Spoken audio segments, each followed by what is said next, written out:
It's time to accelerate. Hi, I'm your host, Andy Paul. Join me as I host conversations with the leading experts in sales, marketing, sales automation, sales process, leadership, management, training, coaching, any resource that I believe to help you accelerate the growth of your sales, your business, and most importantly, you. Hello, and welcome to Accelerate. It's another Frontline Friday with my special and regular guest, Bridget Gleason. Bridget, how are you doing? I'm doing great. Andy, how are you this morning? Oh, good. I mean, it's Friday. We have to give a weather forecast or a weather update to our guests. I'm in New York still. I say that still. And winters are crept back on us this week. We had 60-degree temperatures last weekend, and it's in the teens this morning. Well, we're looking at some much needed rain here in Northern California. So looks like we're going to get rain for at least the next week. So we've got a storm approaching. It's a little dark and cloudy outside, but really anxious to get that much needed water. So strap on your skis and head to Tahoe. You know, my son just got back and said it was fantastic. Oh, good. Well, I'm envious. At least somebody did. Right? Yes, somebody's skiing, right? It's not you and it's not me, but somebody is skiing. That's all right. Well, today we're going to talk about marketing and sales alignment. I guess we'll use alignment for lack of a better term, because it's a topic that's still, after we'll call it millennia of business, is still a topic du jour, which is how do we get marketing and sales to work together more effectively, really with one aim in mind, which is to help the customer, provide a service to the customer, provide value to the customer to help them be able to make a decision on a product or service. And it seems like it should be the easiest thing in the world, but we know that in reality it's not. So I guess I'd start with a question for you is, in your role as you lead sales for your company or part of sales for your company, what is your expectation for how you're supported by marketing?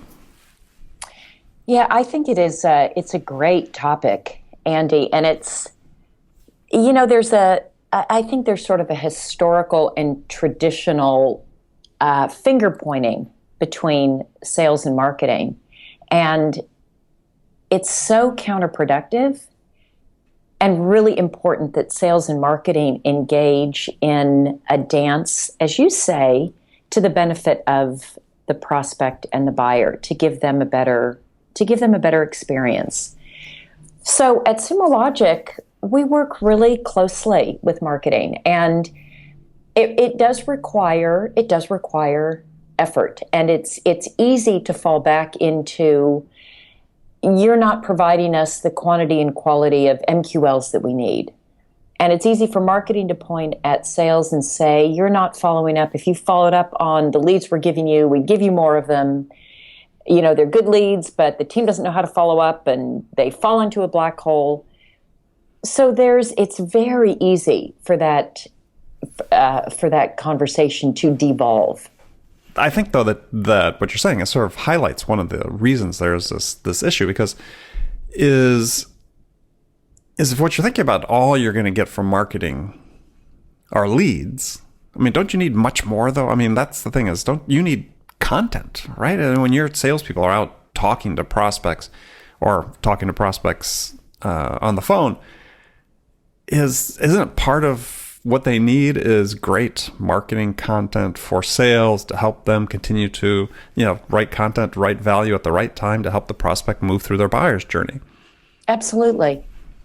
But so often it seems to get boiled down to leads as opposed to, leads are great and you want the leads. That's certainly one important part. But once you have that lead, once you're having engaged with that prospect in conversation, is marketing supporting you the way you need to be supported, or the way sales the way sales need, step in to help maybe fill some of the shortcomings of sales.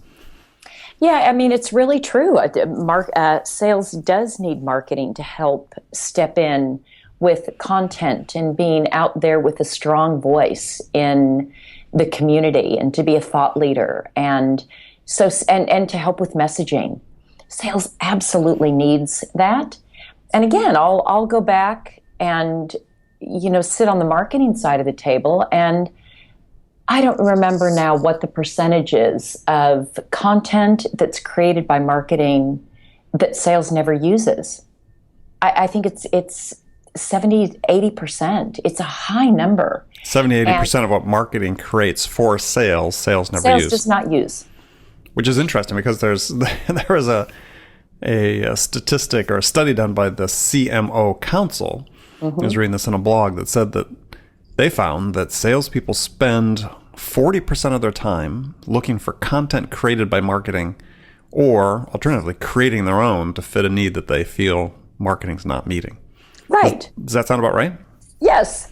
And so it's two sides of the same coin. So it's marketing's creating this content in some cases. And if there's not good alignment and conversation and discussion and dialogue and essentially being on the same page, you have exactly those two statistics that we just brought up. Marketing's creating it, sales isn't using it, and sales is creating their own. And that creates a huge amount of frustration, as one can imagine. I mean, so what happens in your team when your sales reps, your account execs say, gosh, I need to provide something to the prospect, or we're finding a pretty common need of something we need to provide to the prospect relative to a content piece. We've got this whole, do you guys just fill it, or do you go back to marketing and say, hey, this is what we need? Well, we're trying to also get better at that. And I think this is a work in process. This isn't something that you fix once and it's done. It's a conversation. And it's a continuing conversation because the market changes. What our prospects and buyers need change. The sales team learns things that they need to feed back to marketing and say, hey, we're noticing that things have shifted, and these are the concerns that we're hearing from our prospects, and we don't have that covered.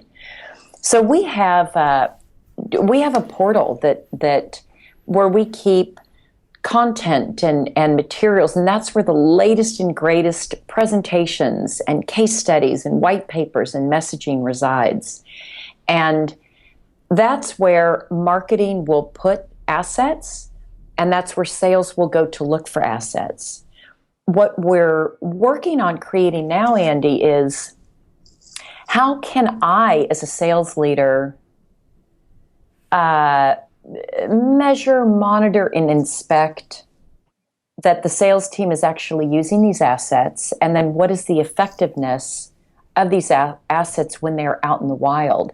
And it's my responsibility to feed that information back into marketing. Marketing can't get better if they're not getting our input from sales. So what were those two questions again, just to highlight them for the audience that you're answering, the data that you're tracking?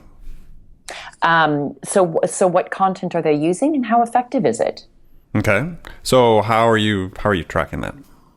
Well, this is what I'm saying, that we are working on tracking. So we can tell with, we use Outreach and we use Yesware.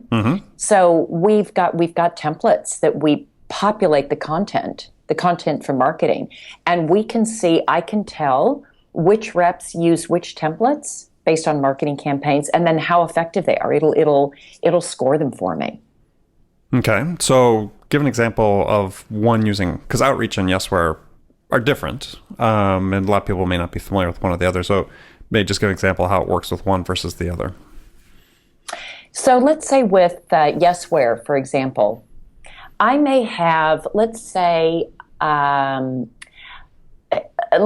going after a particular, let's say it's a DevOps profile in a company that's doing e-commerce. And there are templates that marketing has created specific to this profile in this industry. And the profile being your persona. The persona, okay. Right. The persona of the ideal client profile, right? Okay. Exactly. And so there are these templates that the sales team will use when they are approaching somebody with this persona.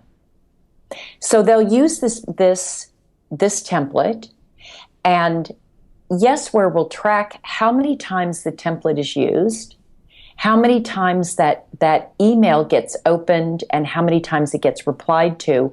And then we can track it all the way through what eventually happens with this lead. Does it eventually become an opportunity? Does it eventually become a closed won customer? And this is something we're working on now. We don't have it all dialed in, but the tools and technologies are there now, Andy, for us to start to use these more effectively. And this is exactly the kind of feedback that marketing needs to be effective. So they can look at a template and say, wow, this one template that we're using gets great responses back from prospects. And this other one for the same persona is not getting the ones we need back. Let's go in and tweak that messaging. Now, is there training that you do with your sales team to educate them about personas so they understand? Yes. Because do they get the alignment? They understand that this person fits this persona as opposed to this other persona over here. Yes. And again, this is ongoing, and this is something that we do with marketing very closely. It's very important for them that the sales team is trained and understands the different personas and the different use cases and what messaging is going to resonate best with that persona. And when you think about it, Andy, marketing is getting all of this data also. Because when they're out putting out content on blogs, on our website, in Twitter, LinkedIn, talking at community events, they're getting feedback also from prospects and customers. We're missing the boat if we don't combine the intelligence that marketing is getting with the intelligence that sales is getting, and somehow bringing those two together to make sure that we're going out to prospects and customers with the most effective messaging. So when marketing's putting together its plans, how involved are you with that from a sales perspective, saying, hey, this is what the sales requirements are? I'm very involved. So I have weekly, even more than weekly, I have meetings with demand gen, with branding, with content, with the product managers. They're part of my team just as I'm part of their team. And in fact, every week we do sales and marketing office hours, and we actually have them. We have them every Thursday. And sales and marketing, we do them together. The VP of marketing and I, and demand gen, and there's some people from my team. And it's a time for people to come and ask questions. And what we realized, Andy, is they need to ask us together. We're a team. And a lot of the things that affect marketing affect sales. A lot of things that affect sales affect marketing. So let's say if you had to sort of think about it, I mean, from a percentage standpoint, what percentage of the content that marketing produces for sales are you able to actually use? I mean, how much sort of iteration do you have to go through on each of them to get them to the point where they really work? Or are you guys getting better at, first time is on point or close to be on point? I don't have a good answer for that. I would say that we're constantly evolving. And so let's say marketing produces a blog post or a white paper. We'll then take that, and this is marketing and sales together. We'll take it and we'll create, let's say, a template that sales can use. And one of the reps came to me yesterday and said, God, I'm looking at these new templates. They just seem too long, too much, too heavy. And for people listening, this is an email template, an email. Yeah. So you're talking about something primarily used by a sales development rep. Correct. Okay. Just to put that in the context. Yeah, thanks, Andy. And so I said, okay, well, it's easy. It's actually fairly easy to test this. So let's take the one that marketing created and continue to use that, and we A/B test it. And then why don't you create one that just based on what you know about interacting with prospects, that's a little bit shorter, a little bit more concise, and test that one. And then let's see which one performs better. Mm-hmm. And then we meet with marketing and say, hey, look at these two. Let's try to, we think shortening them, we're seeing a better response rate if we do that. And it's just an ongoing dialogue. I don't think the expectation should be get it right right out the gate. I don't think that's a realistic expectation. I think this is all about a dialogue. It's all about working as a team. It's all about working together. It's all about evolving and acting in a coordinated way that we continue to get better as a team. Okay. And it requires frequent communication. Frequent. Yes. All right, we're going to take a short break, and we'll come back. I have a couple questions, obviously, to follow up on, talk about marketing sales alignment on Frontline Friday with Bridget Gleason. We'll be right back. Hi, this is Andy. Connect and Sell is used by sales reps at nearly 1,000 companies, including hundreds of technology startups and several Fortune 500 companies, to overcome the challenges of getting prospects on the phone. Companies using Connect and Sell grow their revenues faster by enabling their sales reps to have more sales conversations in 90 minutes than they could otherwise achieve in an entire week. Connect and Sell can be deployed directly to your sales reps, or you can take advantage of their outbound on-demand service, which delivers qualified prospect meetings scheduled directly on your sales reps' calendars.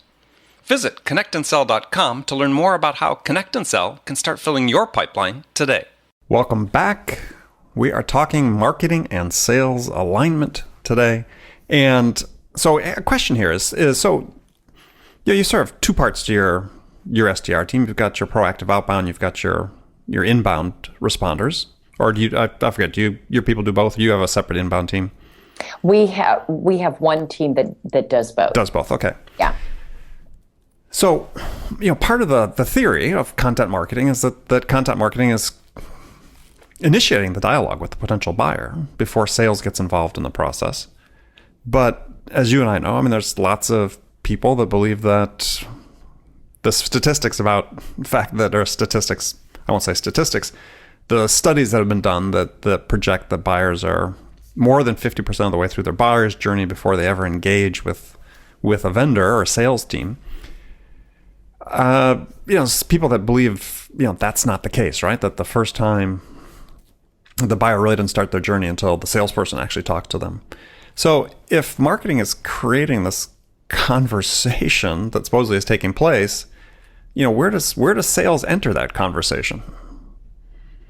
Or is sales restarting the conversation once they finally engage with the prospect? And I think that sort of becomes sort of a key point as you talk about content marketing is if you subscribe that it is they're already have begun or may halfway through their buyer's journey before they reach out with the salesperson, is really important. As I talk about in my last book, it's really important at that point that the sales rep really pick up the conversation where marketing left it off.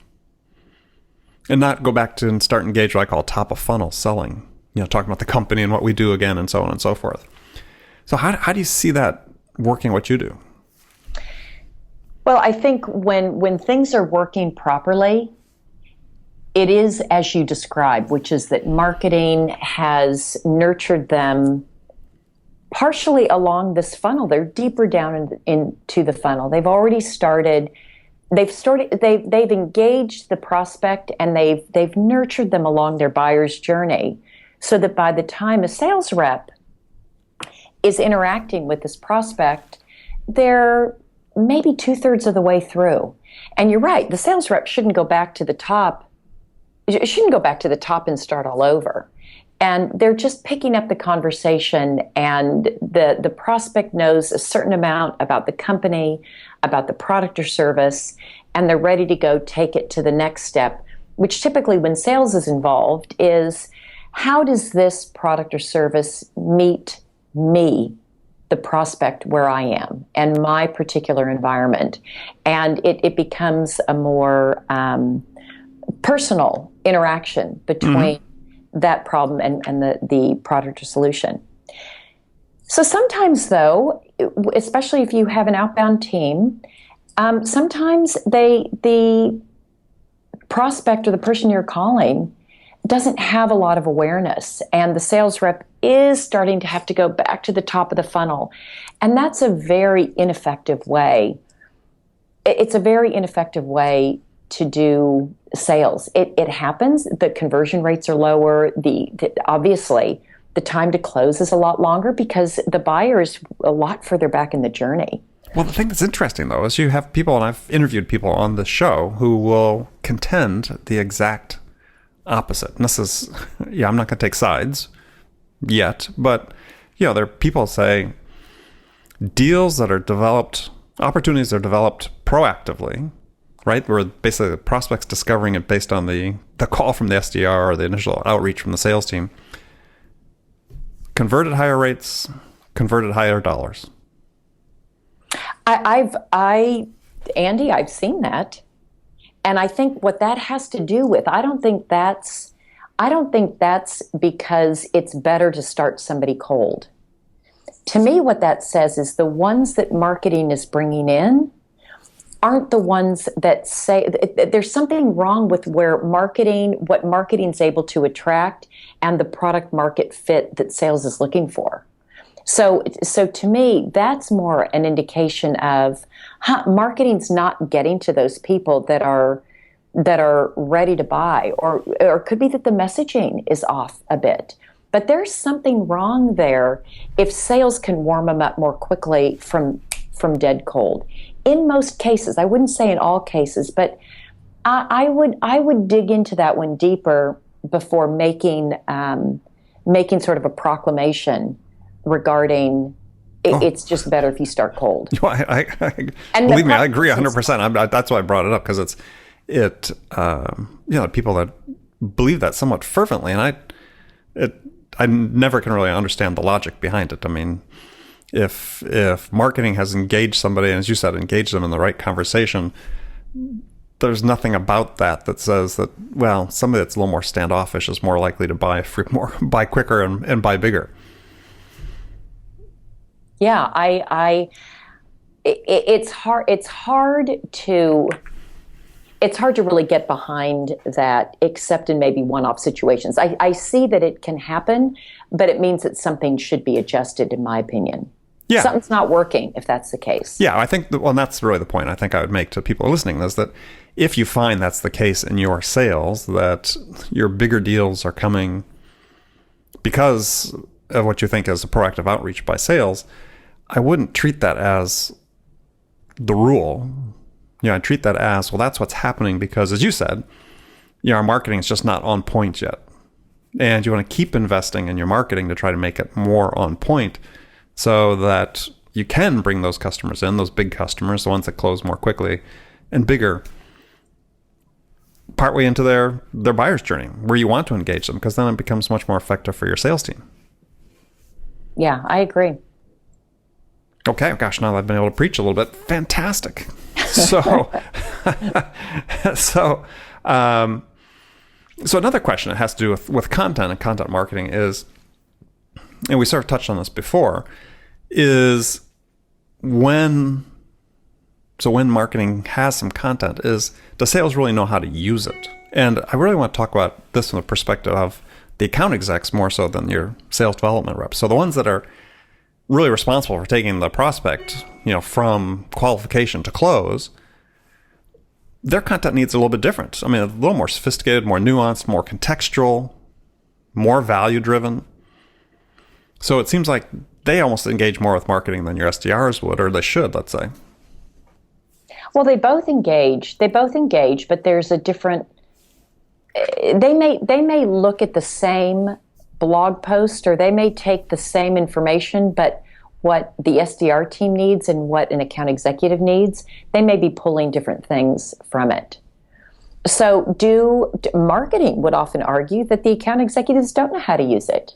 And that's again, when you talk about how easy it is to point fingers, that's a common complaint. I'm creating all this great content and the sales reps aren't using it. They don't know how to use it. They don't understand it. They're not leveraging it. And it's valid. Well, does your marketing team train the salespeople on how to use the content? When you have these meetings, these weekly meetings and so on, is part of what you do is try to train? Absolutely.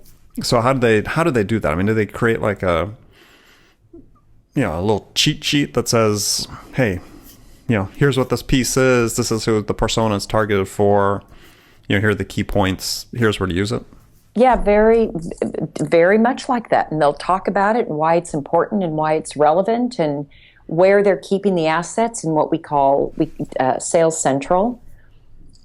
And again, this is when the complaints that I hear, and again, many of them are valid, are, okay, we trained them, and then they don't do anything with it.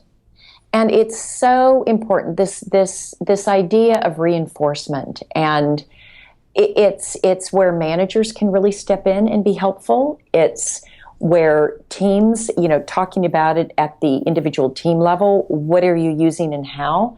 It's making sure that the reps have an understanding of why this piece of content is useful, so that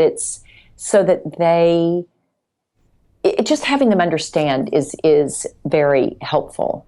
And so there's a lot of pieces to that, and it's something that it's not that you train them once and then everybody remembers and it's used.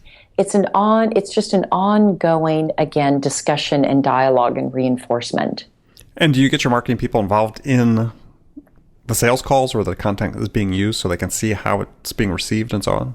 Yeah, they love that. Because I think that's really important. I think if people listening again is you've got marketing and sales teams, is make sure the people that are creating the content are getting that customer facing experience so they can see firsthand how sales is using it, and given how sales is using it, how it's being received by the prospect. Because they could have a great piece of content, but if sales isn't using it in the right way, it could be completely off the mark.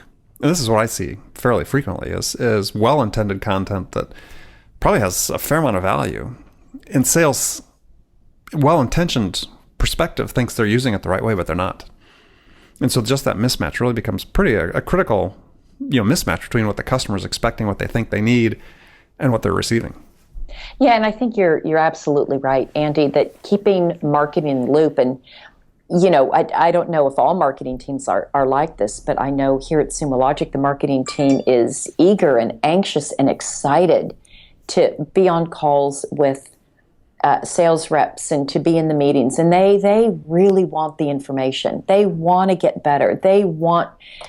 We are a team, and I feel very supported by marketing in that their intent is to be this great partner. And it's my commitment back to them is I want to be a great partner for them also to help them do their jobs also more effectively. Yeah, so I think you've brought out several great lessons for people that are listening, thinking about this in their own companies and the things, their own work, what they're doing. One is, everybody gives lip service to collaboration, but you actually have to have manifestations of that collaboration in your weekly routine, your weekly schedule, your weekly process. You talked about you have your weekly marketing and sales Q&A, where it's done collaboratively and jointly, which I think is a great idea. That's a simple idea, but it's a great idea to build collaboration, collegiality, and so on within the team. Yeah, and I think it also sends a strong message to the company and to the sales and marketing teams as well, is that we are a unified team, and that's how we want to operate, and that's how we think of ourselves, and that's how we interact. And it just, sometimes these subtle messages also, they're powerful and they make a big difference. Yeah. And then on top of that, as your marketing team is producing content that is intended, again, from a well-intentioned standpoint, intended to be valuable for the prospects to help them move through their buyer's journey, is you have to proactively and deliberately and mindfully teach sales what it's for. Give them, as we said before, cheat sheets, give them written instructions about how to use it, how it should be used, help them learn how to use it, how to express it. Because one of the issues that I think you want to try to avoid is two different messaging voices that go out. And you see that a lot, right? A sales sort of looks at what marketing's saying and then say, well, there's a better way to say it. I'll say it like this. And that can also start operating at cross purposes. Definitely. So, without that engagement with your marketing team, with your sales team, you're going to get that coming up more often, and that doesn't help you. Yeah, to 100% agreement. Gosh, you'll have to start disagreeing with me sometime. Well, I will. Okay. I'm sure.